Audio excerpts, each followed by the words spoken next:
Our Father, who art in heaven, hallowed be thy name. Thy kingdom come, thy will be done on earth as it is in heaven.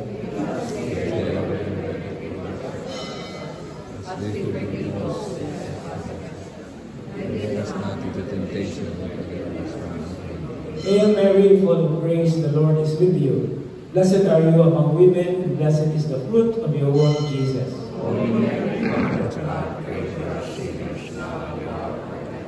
Glory to the Father, and to the Son, and to the Holy Spirit. Eternal rest grant unto the faithful departed, O Lord. May they rest in peace. The Father, the Son, and the Holy Spirit. The beginning. Okay, so the Sea of Galilee is the older name of the place. Okay, older name. So putting the expression of Tiberias is actually giving its new name. So it is like a geographical recognition. So sa sulat sa Ebanghelyo ni San Juan, na ay mga lugar na siguro kung di niya gamito ang Tiberias, ang mga bago hindi makasabot kung diin. Okay? But the important thing here is, it is called a sea, but it's actually a freshwater lake. Kasi ibig sabihin of lake? Lanaw. Lanaw o kaya lago lake, no? Lagoon. So, lagoon. Now, when we say lake, it is a water that is enclosed. Now, asa manigikan ang tubig sa Sea of Galilee or the Lake of Tiberias? Actually, Lake of Tiberias kung lain na kalan na anak. Gikan na siya sa Mount Hermon. Okay? Mount Hermon is in Lebanon. Okay? Mount Hermon or Lebanon is called Lebanon because it has high mountains and the mountains are snow-capped. Kaya na ay snow. So sa Hebreo, ang pulong sa puti is Laban. O na yung ngalan sa uncle ni father-in-law ni Jacob, di ba? Si Laban nga igsuon sa iyang inahan. No? Si Laban supposed to be white, pero itong kinaiya, no? Nindot kayo na character study ba yan? No? So Laban, Lebanon. Lebanon meaning to say snow white mountains. Nya kanang yellow, kanang ice, kanang snow, matunaw mo na yun. No? Nya kanang natunaw na tubig gikan sa yellow, pagpatighog na gikan sa Mount Hermon, padulong sa Jordan Valley. Ug mao na ang tubig sa Jordan River. Okay? Now, ang Jordan River, pagpadayon na siya o bulog, unya mahulog na siya sa lugar sa Galilea na adunay lake.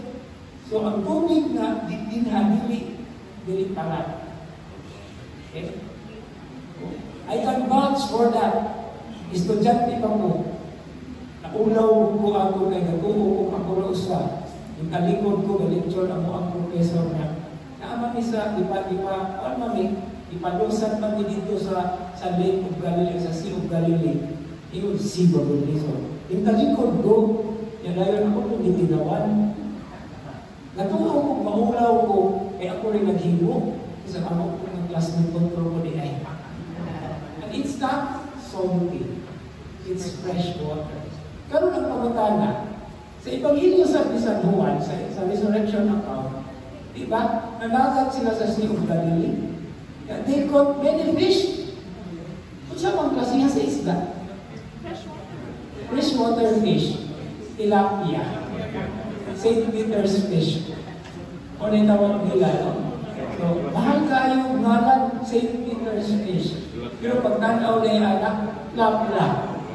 O tilapia. Pero mahal o mahal. Pero you have to eat it because kami nito sa classmate na Indonesian na pari. Pag ato na mo dito, so excited kayo. May kay dinner sa isang Tiberias, hotel sa Tiberias. Ngunit ito ako ang pari na akong instructor, akong professor. Okay, one of our main dish tonight is St. Peter's fish. Ay, excited din yung anak din. Francisca na to ako ang classmate ng Indonesia. Na Indonesia ay Mexican, ay American, na ako'y Portuguese, na ako'y Indians. Excited din yung tanan. Okay, so, comes the dish. Pag abot din sa among natubangan, tinatupan kami sa atong classmate si Father Paul. Alam din nyo, tilapia! Tilapia! Alam-alam, tilapia dito, pero sa Indonesia, diba? No, they are St. Peter's fish. Anyway, it's called a lake. What is the reason why it is called a sea and it is also called a lake without any distinction at all? It's because the Greek word for both sea and lake is only one. Okay? And the word is thalassa. Okay? Thalassa is translated either as sea or lake. But the most important thing is, kining maong body of water, it continues flowing down to the Judean desert and it empties into the so-called Dead Sea. Yung gitawag niya Dead Sea, kaya wala naman na siya exit. Gitawag niya kanan ang tubig, that's why it's the saltiest body of water in the world. Naningon nito ang classmate sa una, could there be fish in the salt lake? So it's called salt lake or something. Yes, yeah, there is dried fish. Buwan. Muna, kung maligo ka dito, natural kayo mapupuntaw ng gimka. Pero magdala kang mineral water. Kaya masulod ng tubig sa imong mata, hapdos kay stanan. Ayaw lihok kung maayo. Kaya bulihok kang maayo, maulod noong ka. You just float. You can even read a newspaper while floating on the Dead Sea. And that's how dead it is. Ironically, you are floating. Hindi kayo, no? Ang uban anak, adto dito kay ang lapok. Kabalo na rin ako sa lapok. Di ba? Lapok eh, para na siya, nourishing man sa skin. But anyway, we are talking here about one particular body of water, but it has two English translations, but in the Greek language, it's only one. Thalassa. Okay? Thalassa. Imagine na ninyong thalassa. Okay. Now, what happened when Jesus went across the Sea of Galilee? Now, the Gospel of John is the only Gospel before the feeding of the multitude describes a crossing over. If you remember last time, unsa man tong gihimo nila ni Jesus? Diba? Insakay sila sakayan, pero wala sila mulamang sa pikas tabi. Nagpamaypay na sila. Kung nga nakakita ang mga tao, diba? Remember the throng, the multitude na gadagang na unang pagani ilang abot. Now, so this kind of description is very interesting kaya Jesus went across. And if the people were already there, how did they do that? So that's one thing about the Gospel of John. Now, a large crowd followed him because they saw the signs he was performing on the sick. Now, unsa mang giyoy intensyon sa mga tao? No? Saw the signs he was performing on the sick shows an assumption that the reader already knew Jesus' miraculous power in general. Nagsugod pa rin dito sa chapter 2, verse 23. Unsa may nasulat sa John chapter 2, verse 23. Unsa may episode diha. So, ingon dali ang Ebanghelyo ni San Juan, niya, Kapitulo 2, naadili mga importante kayo nga hinabok sa chapter 2 sa Gospel of John. Nagpuna diha ang wedding at Cana. Dayon, cleansing of the temple. So, gikan sa Cana, itatong si Jesus sa Jerusalem. So, in other words, si Jesus sa Ebanghelyo ni San Juan, kapila magbalik-balik sa Jerusalem before he was crucified. Sa Ebanghelyo ni San Mateo, San Marcos, at San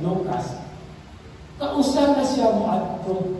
Pag-adto niya sa Jerusalem, he was already arrested. So ang ministry of Jesus, according to the Gospels of Matthew, Mark, and Luke, actually just happens in less than a year's time.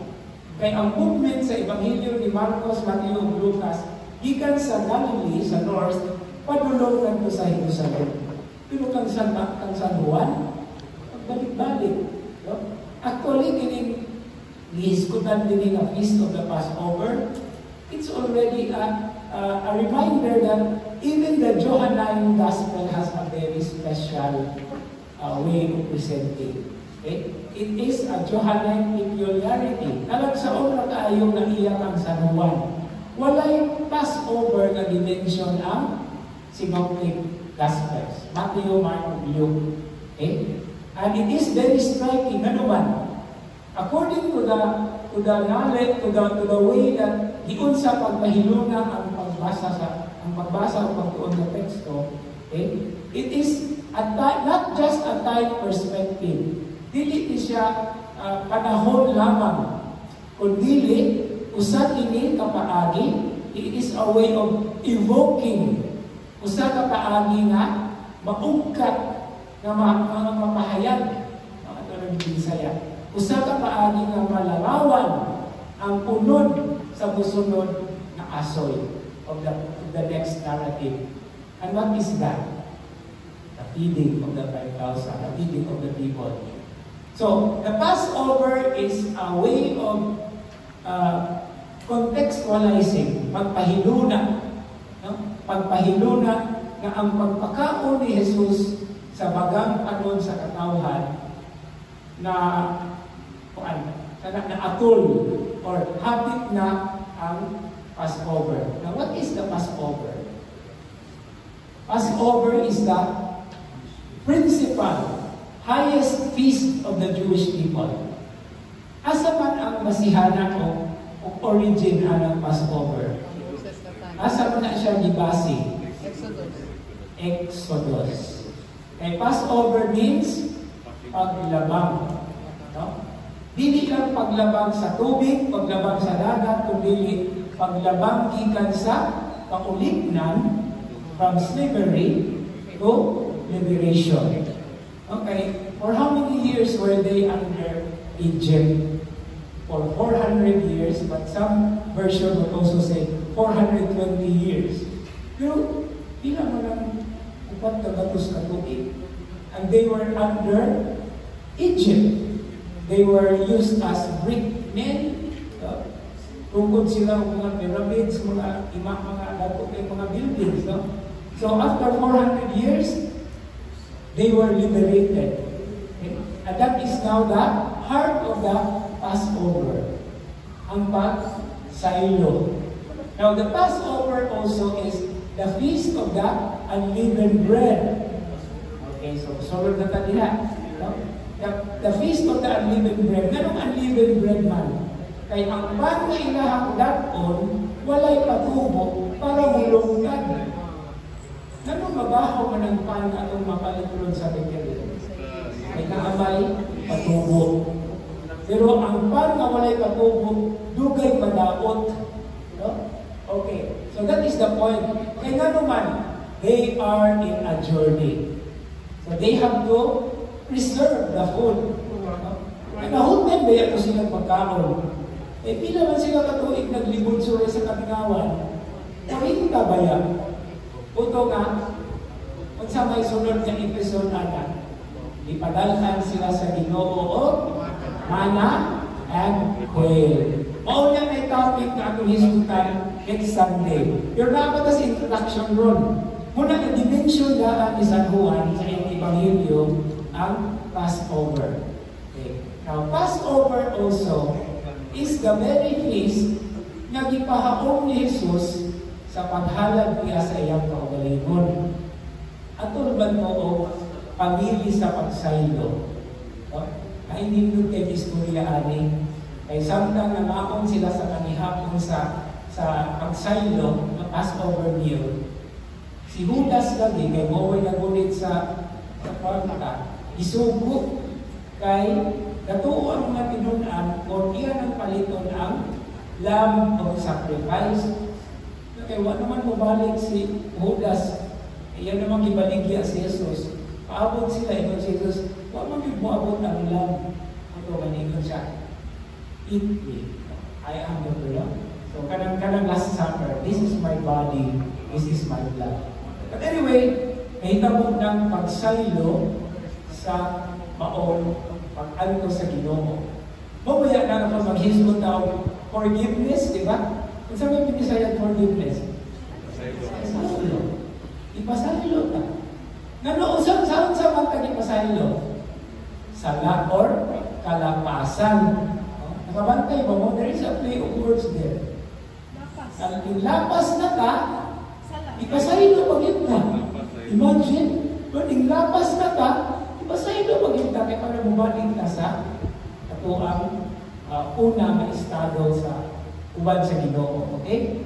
So we have sinned, but we have forgiven. Wala na sa English. Wala ko na sa English. Pero sa Bisaya, Cebuano gani, nagkalapas na ka, ipasaylo pag-ita. Yung anak ka maayo ang Ginoo. That's why, Hodo ladunay, ito, hindi mo lang hasdo. Okay. Kuan ko na, nag-gift ko na. Anyway. So, another angle in the Gospel of John. Jesus has gone to Jerusalem a number of times before His Passion against the Synoptic Gospel, or the Synoptic outline. So, wala kong isip na ganyan. Ibalik na lang ako para atuang maklaro na magbasa ka nitang Ebanghelyo ni San Juan, no? Sigurado yun na every now and then, no? Siguro I think kanang expression na every now and then sa matagkaroon o munuya, si Jesus muadto sa Jerusalem, buwalik na po sa Galilea. Hangtod nga, gitaral siya sa panahon sa itawag na itong Passion narrative. Now, one particular thing na wala na ako dihan i-appeal, ini pagpresentar sa Ebanghelyo ni San Juan. Duha na din siya kabahin. There are two sections of the Gospel of John. The first section, from chapter 1 to chapter 12, it is called the Book of Signs. No, ang libro sa mga timaan. And what are the signs? The signs are the miracles. Pagsugod lang daan sa Ebanghelyo, chapter 2, the miracle at the wedding of Cana. No, daghan kayo mga umaabot ng mga milagro. Usa na niini ang pagpakaon sa mga tao. Okay? Ang katapusan milagro ana, mao ang how would you call it, pagbanhaw? Okay? Because some scholars would use the word resuscitate. No? But it's actually the resurrection of Lazarus. And after that, that's chapter 13, muna na siya ang Last Supper. No? Katong the washing of the disciples' feet. So from 13 to the last chapter of John, it is called the Book of Glory. Imagine na ninyo ha? The Book of Signs, unang bahin. Chapter 1 of John to chapter 12. In chapter 13 to chapter 21, na siya ang Book of Glory. No? Ang libro sa mga timaan o ang libro sa kahimayaan. Okay. So, I hope nakagamtap na diha ni anang upat ka mga bersikulo. No? So, mag-quiz na ba ito? Okay, sunod. Okay, verse 5. Okay, let's read the whole thing first. When Jesus raised his eyes and saw that a large crowd was coming to him, he said to Philip, "Where can we buy enough food for them to eat?" He said this to test him, because he himself knew what he was going to do. Philip answered him, 200 days' wages worth of food would not be enough for each of them to have a little bit, not a little bite, but a little bit. One of his disciples, Andrew, the brother of Simon Peter, said to him, "There is a boy here who has 5 barley loaves Remember the word barley? Oh, barley. Isa na si barley. Oh, sabi na kung buhingon mo nga, barkada ni barley. Okay. Asan nato makita ang barley? First reading. Okay, so we are now connecting things. Okay. So 5 barley.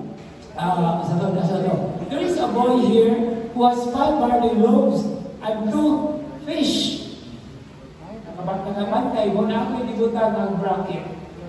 Kaya ang exact reading of the Greek text in this gospel is not just fish but dried fish. What is dried fish? Bulan. Kaya nga naman, di ka kadalag Kristo nga isda kung maglibod-suroy ka sa kamingawan. Kinahanglan nga, bulan mo. I don't know, tawag anak, tinabal or tingaw. So imagine, it is preserved as you are walking, as you are traveling in the wilderness. No? So, ilang 5 barley loaves and 2 dried fish. But what good are these for so many? Okay. So, pila ka po nindumag ni Jesus? Duha. Una, ipagkakanan na si Felipe, unya, ning sunod po si Andres. Now, what is the significance here of the presence of the 2 disciples? Okay. Kini si Felipe o si Andres, sa Ebanghelyo ni San Juan, aduna ni sila gitawag o special roles. Dili sama sa Ebanghelyo ni San Mateo, Marcos, ug Lucas, na ang kanunay maguna sa listahan si Pedro. Okay? Unsa may istorya aning duha? Si Felipe in chapter 1 of John, iyang gitawag si Nathanael. Unya si Andres, the original disciple of John the Baptizer, iyang gitawag si Pedro. So si Pedro, kuha siya, dramatic entrance. Pero si Felipe o si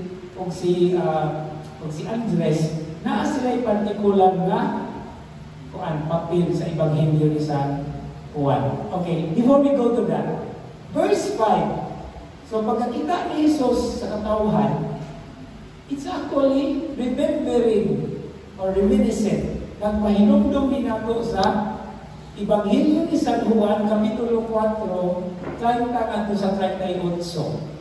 Unsa man ni nga episode? Kapitulo 4 sa Ebanghelyo ni San Juan.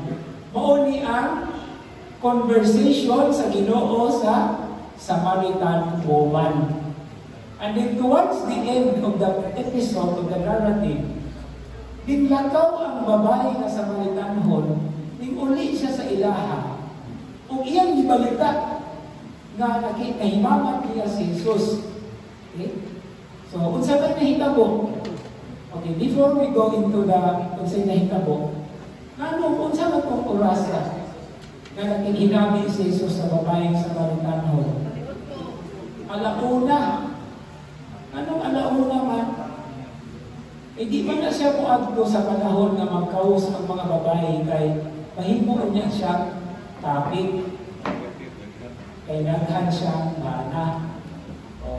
So muna ka magpalain siya sa panahon na katulog. Okay. Pero sa iyang pagpatihinabi ni Jesus, nabot siya pagkanan, unya, pag-uli niya sa ilaha, giingnan niya ang iyang mga kakagilogso na nakita na po si Jesus. O mauto nga na aghat ang mga iyang mga silingan. Kunya, kini chapter 4, verses 30 to 38, nahihindot kayo niya nga episode, ang nalawalan. Nasaktan si Jesus, giagda sa iyang mga ginunan, kaon na Ginoo, pinabalik ba yung iyang mga ginunan? Thank you, ma'am. Hindi na habiling si Jesus diya sa atabay. Pagbalik sa mga ginunan, nakalakaw na sa ng babae. Ikaw ang mga ginunan, kaon Ginoo. At sa ito bang Jesus, ang akong pagkaon mao ang kapulog sa Diyos. And then while he was speaking, he was pointing into a distance kung ang mga tao nagpanong kaniya. Katong giingnan sa babae ng Samaritano, ganiingon ganit sila later on na dili kami mutuo sa inyong gisulti kay kami mismo nakakita kaniya. So nagpanulong ang mga tao ang Jesus. Kung sa kapundok, bagang pundok sa katawhan. Kaya dayon, ang narrative shifts to pag-ani, no? Na harvest. Dito kayo na siya. So ito lang nakawon na bro, para di kita makulangan sa itawag nato o paglarawan. So John chapter 4, okay, that is verses 30 to 38. Okay, mo niya ang ingon din. Okay, so they went out of the town and came to him. Mo niya ang mga tao. That's verse 30. Meanwhile, the disciples urged him, Rabbi, eat. But he said to them, I have food to eat of which you do not know. So the disciples said to one another, could someone have brought him something to eat? And Jesus said to them, my food is to do the will of the one who sent me and to finish his work. Do you not say, in 4 months the harvest will be here? I tell you, look up and see the fields ripe for the harvest. Gusto mo hindi ito tayo? Tanawan ninyo ang umahan, hapit na anihon. Na mo po'y pag-abot sa mga tao. So imagine, kinsa may anihon. Dili lang ang mga amigo. Kundi ang mga tao na nagpanulong niya. Kaya mo lagi, diinan man sila sa babae. Then the reaper is already receiving his payment and gathering crops for eternal life, so that the sower and reaper can rejoice together. For here the saying is verified that one sows and another reaps. I sent you to reap what you have not worked for, others have done the work, and you are sharing the fruits of their work. So dito tayo ni siya na imagery. So nakita ni Jesus ng Anan chapter 4. And so, when he saw the large crowd in chapter 6, mausad na ang larawan na mo makita nato. And it evokes the image of that Messianic age. Ang saan Messianic age? Ang panahon sa Mesias, okay? Which is also described as harvest time, or the harvest time, ang Adi, or the shepherd. O na siya topic natin last time, di ba? In the Gospel of Mark. Because he saw the people and his heart was moved with pity because they were like sheep without a shepherd. And then, it also describes king. In the same chapter 6, later in chapter 15. So, mauni siya ang mga larawan. Kunya, the people coming to him with all their needs and hopes were actually through the pertinent question he addressed to Philip in order to test him. How would he react as a follower and confessor of the Messiah? And this is now the way of involving the disciples.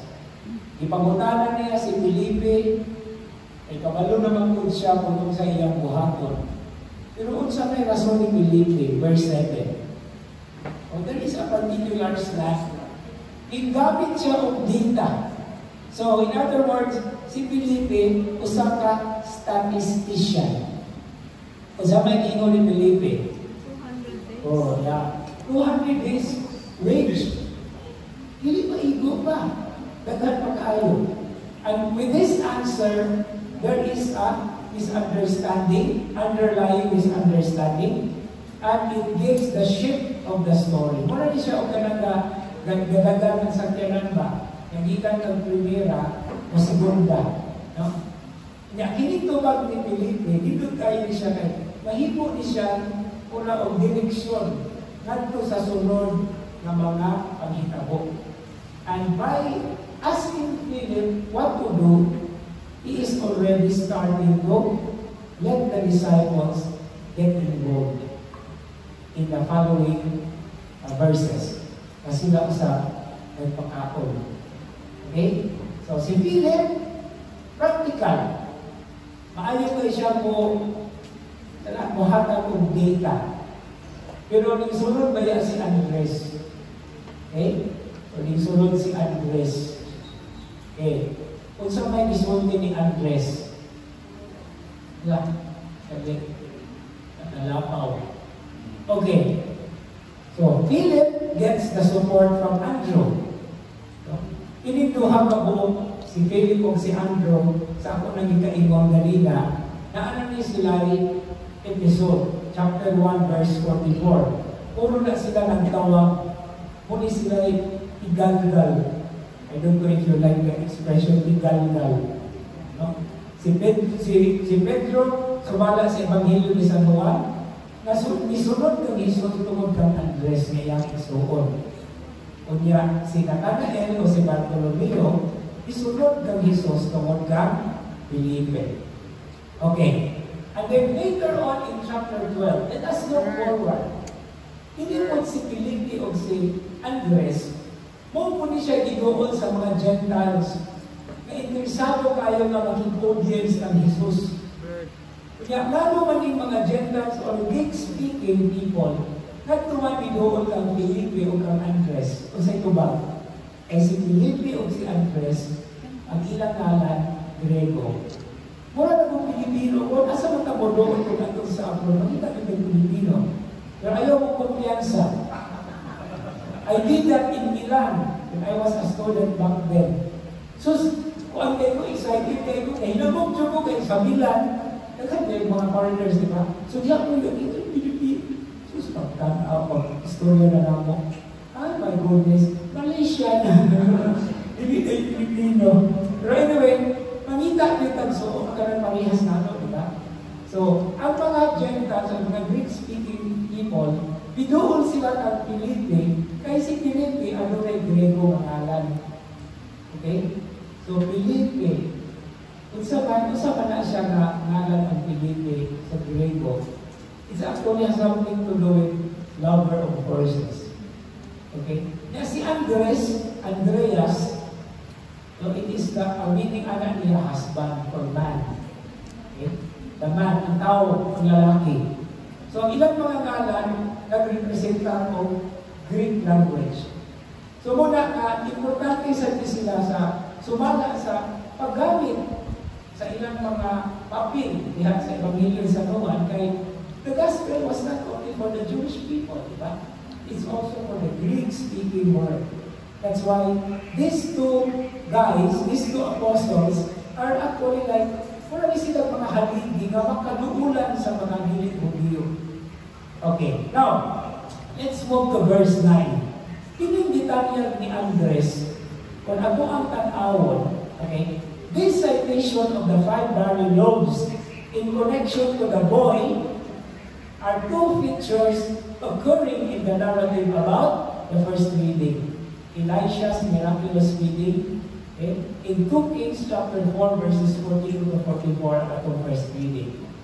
Pero getting 5 barley loaves and 2 fish, and actually it's dried fish, is a solution that Andrew gave as a solution without bothering himself of the amount of money. So kung si Felipe, particular kayo sa statistics, si Andres, practical. Kung unsay na mo iyang itabyan. No? That's why he was referring to the boy. Okay? And according to the symbolic presentations, the boy is the one in the first reading who said to Elisha, kung saan man ito pagmakaunari na, 20 raman siya ka-loaves. Okay. So, and then, the barley, that's also one thing. Parehas yun sila of living. In other words, na ay connection ang Ebanghelyo ni San Juan, hindi maong detalye sa episode sa Karaang Testamento. And that's the very reason why the first reading is taken from 2 Kings 4, 42 to 44. Okay? So, naana diha ang haong kaayo nga connection. Kung sa what is five kami, kung sa mana, what in. So, what in na. Okay, klaro na. And what are the things that we have to further discover? What in nindot din hinahagit when we study the Gospel of John. Okay, but let's go to that moment. Okay, the combination of the three links, the boy, the barley, and even the question, can hardly be regarded as accidental.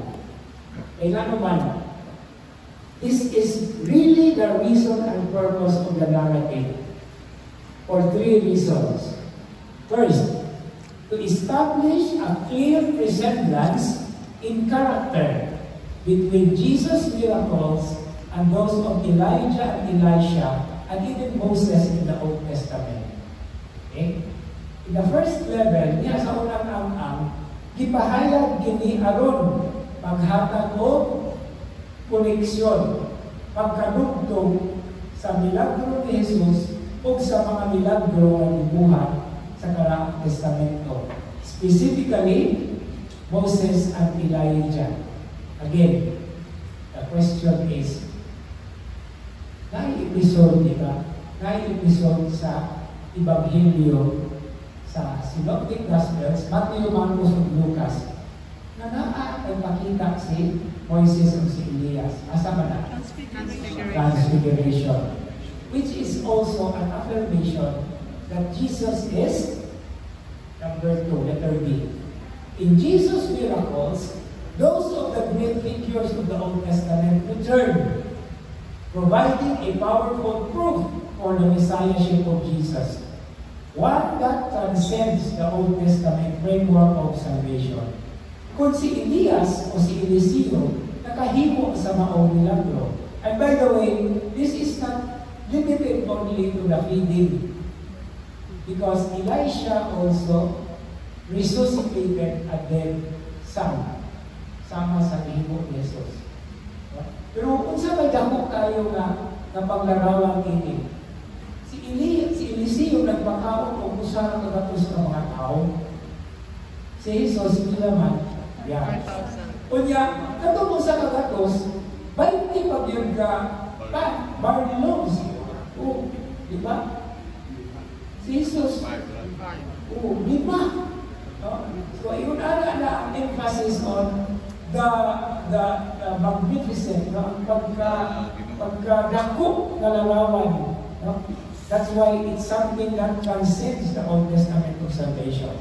And what is the bottom line there? Let us see.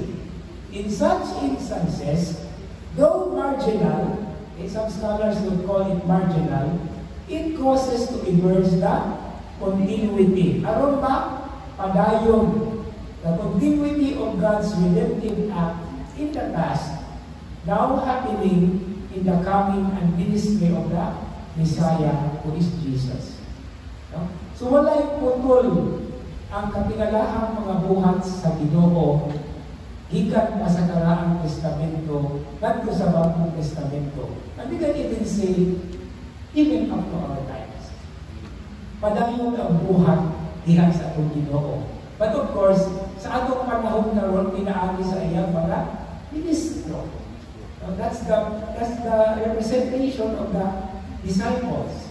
Kaya iyahaman nag-i-involve ang mga tinunan sama sa himo sa pag-isgutan sa Ebanghelyo ni San Marcos, di ba? No? Jesus was rejected in Nazareth. Then He sent His disciples, and His disciples became popular, and Jesus' popularity was regained, nabawing niya. So, kini din mausap gihapon ang note, mausap gihapon ang tono. No? At when we say mo ang tono, kaysa pagkatinuon, ang Ebanghelyo presents nagpahayag ng larawan kang Jesus as the fulfillment of the promise. No? Kung unsay kitap na sa mga propeta, unsay gibuhat sa mga propeta na niadto, it is now finding its fulfillment and fullness in the person of Jesus, the Messiah. Okay. Let's move down to verses 10 to 13. Okay, Hebrew tayo din na ito. So I like this very much. Jesus said, have the people recline. Okay? When you say recline, kung dili lang lingkod, kabalo ba mo kung sa itawag sa sa lugar sa nakananan sa mga Romans is called a Euclidium. Lamisa, walay siya. Pero maglingkod sa salong, kanya magkana. So, walay decline. So, walang maghadlang. Yeah. So, if you are using that expression, there is a very interesting connection to the meal, the reclinium. No? So, have the people recline. Okay. Now, there was a great deal of grass in that place. I always like this verse, ano man.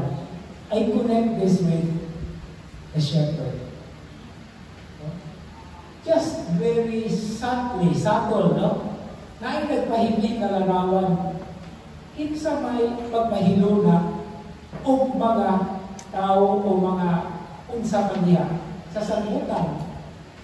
Natural, a shepherd. No? So this is already a subtle picture of Jesus as the shepherd, which by the way connects us with the gospel last Sunday. For they were like sheep without a shepherd. So iyang sa ipahandag at ipalingkod, ipahiluna ang katawan sa kasagutan. Unya, ang isulti pa niya, now there was a great deal of grass in that place. Nanuman, this is already springtime. Okay? So, and the Passover is during springtime. Okay? So, muna na atong pagsaulog sa Kwaresma, ilabi na mamabot nato sa Semana Santa, springtime muna. And Easter is a springtime celebration or festival. Okay. So the men reclined, about 5,000 in number. Okay. Nindot tayo ni kay istorya, gisulti tayo ni Juan sama sa Ebanghelyo ni San Lucas.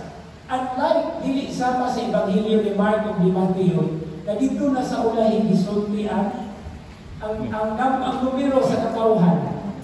Now, what is the significance here of mentioning immediately the number of the crowd? It is to emphasize the immense crowd for which Jesus prepares the meal. So, mura siya o host siya, naghikay siya. Kunya, ang iyang paghikay is connected with the great deal of grass. The time is spring, and it also underlines the shepherd imagery. Okay? So, what happens next? Verse 11.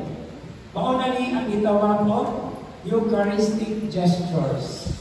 He took the bread, the loaves, thanking and distributing. Ang wala lang i-mention is the breaking of the bread.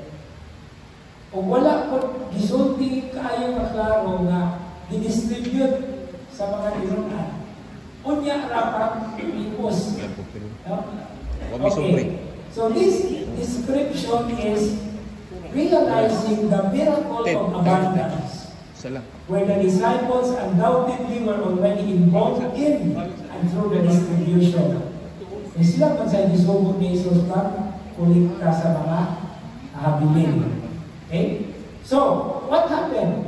Then Jesus took the loaves, gave thanks, and distributed them to those who were reclining. In other words, kung ito ang kuhaon, si Jesus mo nagsilbi.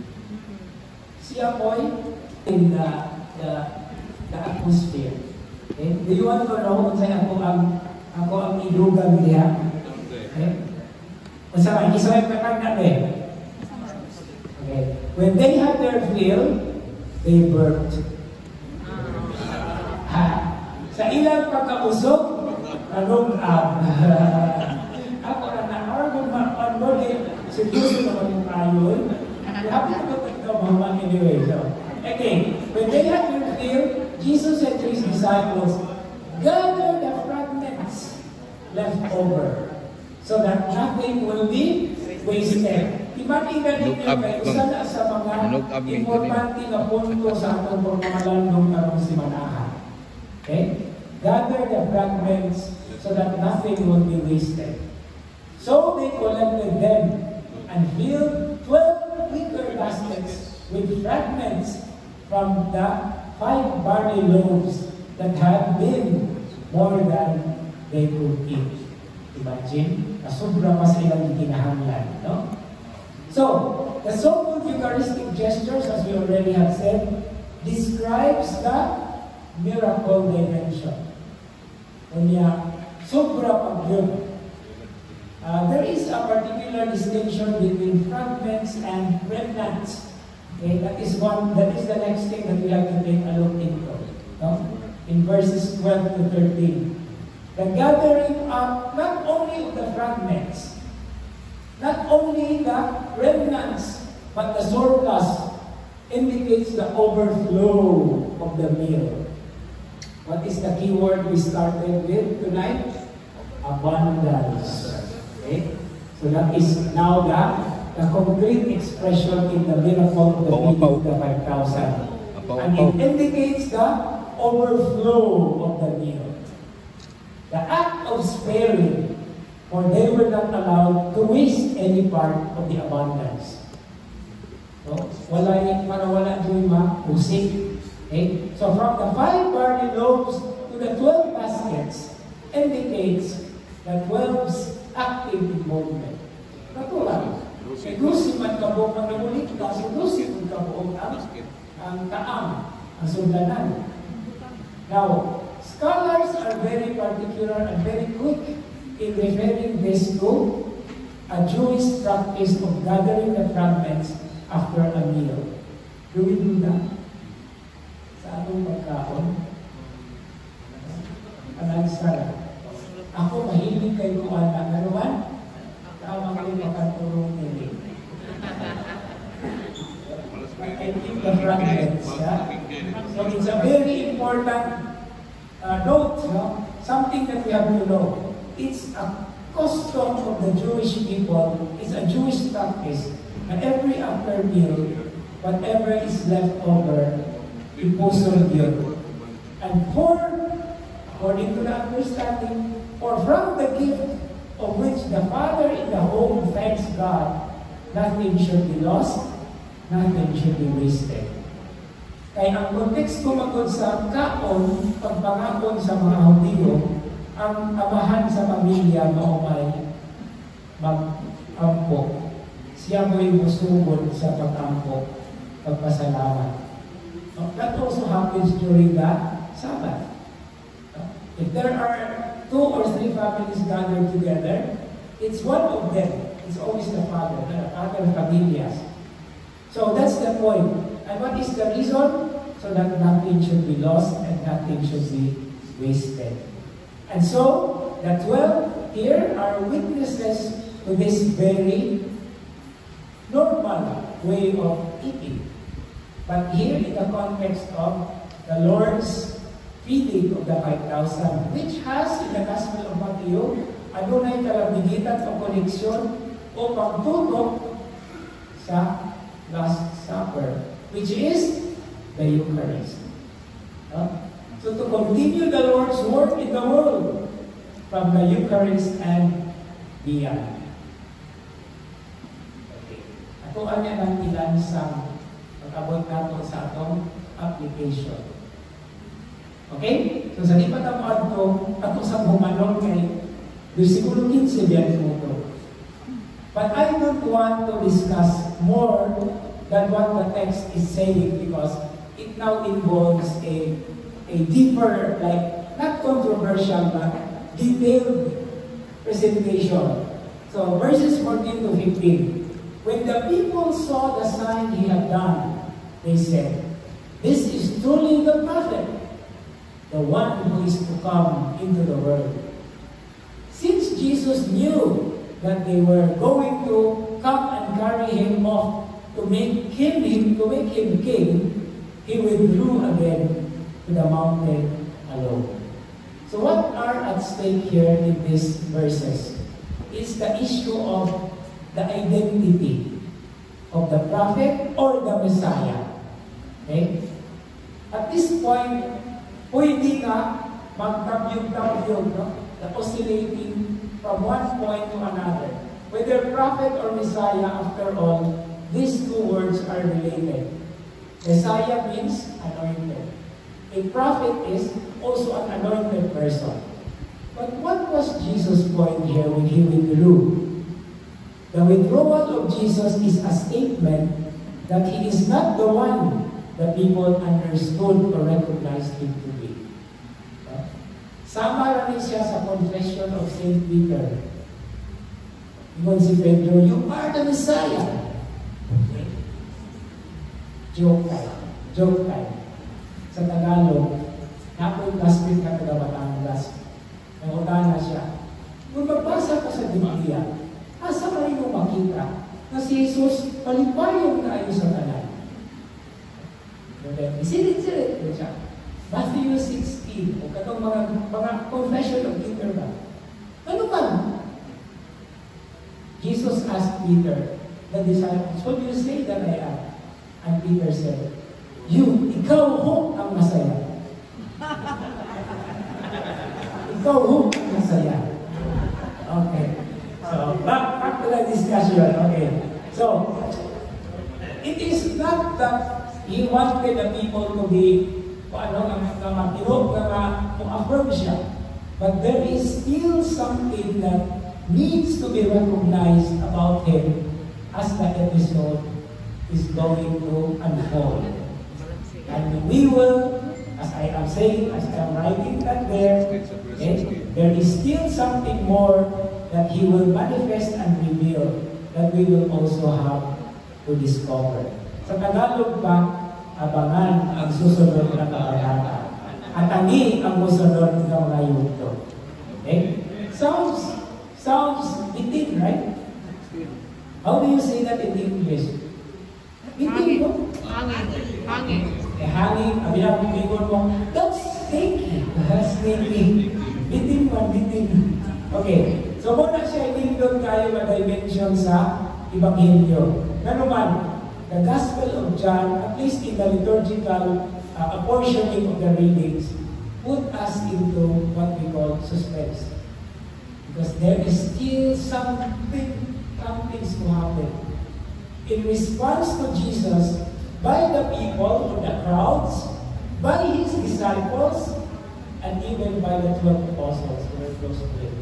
We will discuss that as we go, okay, Friday by Friday for the coming Sundays.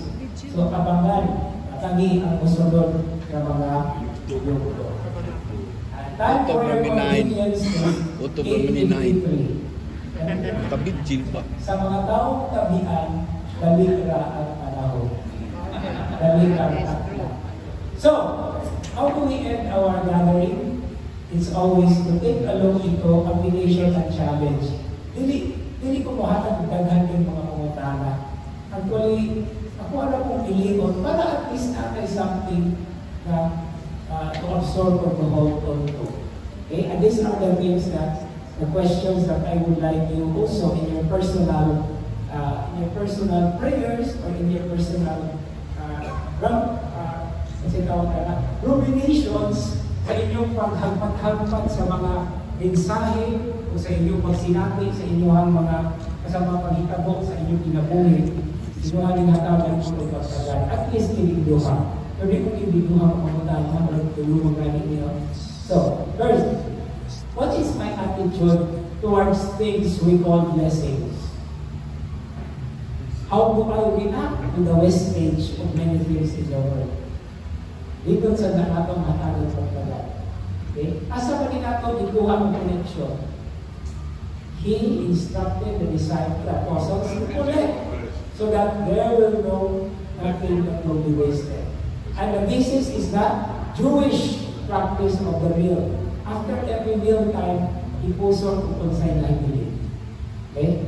And second question, how important is the Holy Eucharist to me? And how am I bringing its fruits outside the celebration itself? Okay? Ang ato bang pagsimba, ana ba sa kapilya o sa simbahan po ito? That's one way of saying it. So how am I bringing its fruits outside the celebration itself? And with that, let's call it a week. Daghang salamat and let us repeat the opening prayer kanina. Together, O God, protector of those who hope in you. Without whom nothing has firm foundation, nothing is holy. Bestow in abundance your mercy upon us, and grant that with you as our ruler and guide, we may use the good things that pass in such a way as to hold fast even now to those that ever endure. Through our Lord Jesus Christ, your Son, who lives and reigns with you, in the unity of the Holy Spirit, God forever and ever. Amen. The Lord be with you. May Almighty God bless you and protect you always, the Father, and the Son, and the Holy Spirit. Daghang salamat. Ay nabigay ka natin